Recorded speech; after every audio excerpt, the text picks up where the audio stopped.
Nehemiah is the story of God raising up a man to rebuild his church, as it were, because after decades of exile, God's holy city, Jerusalem, and more importantly, his temple, are in shambles.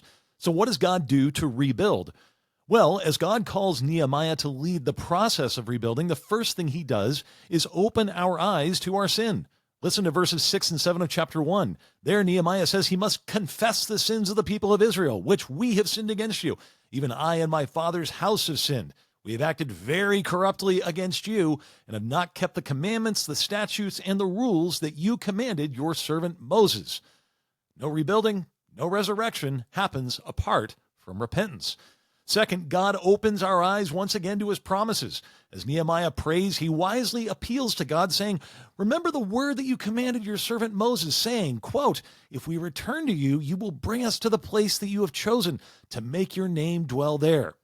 We too appeal to the sure promises of God because we know on account of the name of the triune God we receive in baptism that he will deliver. And lastly, Nehemiah prays for favor as he has his eyes opened up to the need to work with others. He'll need the favor of a foreign king and a whole lot of ornery people to get the job done. So he prays for God's direction in his efforts. Not a bad way to pray every day for us. Repent, trust in his promises, and ask for guidance each and every day that he might continually rebuild us more and more into his image.